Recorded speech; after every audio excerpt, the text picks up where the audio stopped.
মাওয়া ফেরিঘাটে যে এত সুন্দর সুন্দর জিনিস আছে তা আগে কখনো দেখি নাই। আমি জানি যে আপনারাও জানেন না যে মাওয়া ফেরিঘাটে এত সুন্দর সুন্দর এত কিছু দেখার আছে। ঢাকার খুব কাছে মাওয়া ফেরিঘাট বলতে আমরা ইলিশ মাছ আর পদ্মার পাড়টাই বুঝি, তার থেকেও কিন্তু অনেক কিছুই দেখার আছে। চলেন আজকের ভিডিওতে আমি আপনাকে দেখাবো কি কি দেখেছি মাওয়াতে। ভিডিওটা না টেনে অবশ্যই পুরোটুকুন দেখবেন, আর ভিডিও যদি ভালো লাগে অবশ্যই লাইক কমেন্টস শেয়ার করে পাশে থাকবেন। কয়দিন ধরে অনেক প্ল্যান করতেছিলাম যে মাওয়া ফেরিঘাটে যাব, যেহেতু ওইখানে আমাদের একজন পরিচিত মানুষ ছিল, এর জন্য তার সুবাদে আমরা চলে গিয়েছিলাম মাওয়া ফেরিঘাটে। ঠিক সকাল 10টার মধ্যে আমাদের গাড়ি চলে এসেছিল। বলে রাখি যে আমরা এখানে 3 ফ্যামিলি মিলে যাচ্ছি এবং সবাই আমার খুবই কাছের মানুষ। ঠিক মাওয়া ফেরিঘাটে যাই পৌঁছাই 12:30টার দিকে, আর ওইখানে যাওয়ার পরই ভাইয়া আমাদের এই জায়গাটায় নিয়ে গিয়েছে। এটাতে আমার আগে কখনোই আসা হয়নি। ফেরিঘাটের সাথেই ছিল এই জায়গাটা, আর এটা আমি বলবো না যে রিসোর্ট, এটা ছিল একটা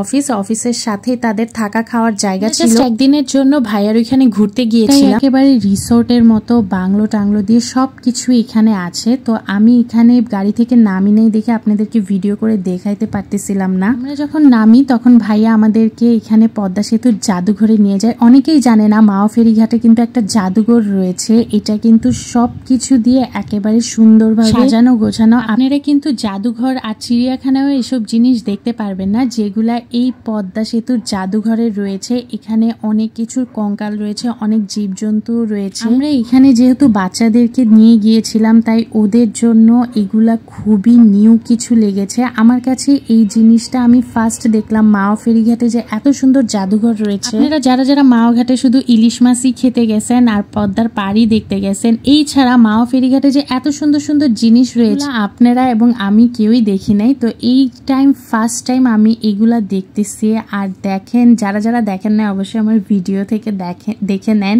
আর এগুলা যে কি সুন্দরভাবে সাজানো রয়েছে, বানর রয়েছে, তারপর অনেক জীবজন্তু এখানে রয়েছে এবং মাছ সাপ সবকিছু সুন্দরভাবে গচ্ছিত রয়েছে। যেহেতু অনেক কিছুই আমার ভিডিও করা হয় না, আর ভিডিও করে এগুলা শেষ করতে পারবো না, ভিডিও তাহলে অনেক লম্বা হয়ে যাবে, বাট কিছু কিছু ক্লিপ আপনাদের সাথে শেয়ার করতেছি। যদি ভালো লাগে অবশ্যই আমাকে কমেন্টস করে যাবেন। এখানে সবকিছুই এক্সপ্লোর করলাম, আর এক্সপ্লোর করে যা বুঝলাম যে এটা আমাদের জন্য একেবারে নিত্য নতুন জিনিস। পদ্মা সেতুর যে ব্রিজটা বানানো হয়েছে ওই ব্রিজের কতগুলা মডেল এখানে ঠিক জাদুঘরের মতো গচ্ছিত রয়েছে, আর এটা ছিল পদ্মা সেতুর মডেল। জাদুঘরে আমরা সবকিছু দেখার পর চলে গেলাম পদ্মার ওই পারে। আর দেখতে দেখতে অনেক বেলা হয়ে গিয়েছিল, বলতে গেলে এখনই আমাদের 2টা কি 2:30টার মতো বেজে গিয়েছিল। আমরা ওই পারটায় যাচ্ছি। আমি কিন্তু কখনোই পদ্মা সেতুতে উঠি নাই, এটা আমার জন্য একেবারেই নতুন। সেতুতে উঠে আমার যে কি ভালো লাগতেছিল, এই ফার্স্ট আমি পদ্মা সেতুতে উঠি। সেদিন একেবারে গরমের তাপটা বেশি ছিল দেখে আমরা খুব হয়রান হয়ে গেছি, বাট এইসব দৃশ্য দেখে আমরা একেবারে মুগ্ধ হয়ে গিয়েছিলাম। এদেরকে আরো অনেক কিছু দেখাবো, অবশ্যই আমার ভিডিওর সাথে থাকবেন, এটা আমি বারবার বলে রাখি। মানে ঘুরেও আমরা অনেক কিছু দেখতেছিলাম। পুরা ফুল গাছে ফুল ধরে রয়েছে, আম ধরে রয়েছে, পুরো গাছে একেবারে আম ধরে রয়েছে। এটা দেখে মনে হচ্ছে আমগুলা ছিঁড়ে আমি ভর্তা করে খাই। যাওয়ার পর আমাদের এত পরিমাণ গরম লাগতেছিল তাই ভাইয়া আমাদেরকে সুইমিং পুলে নিয়ে যাচ্ছে, আর এখানে আমরা সবাই হেঁটে হেঁটে যাচ্ছি। আশেপাশের জিনিস দেখে আমরা একেবারে মুগ্ধ হয়ে গেছি।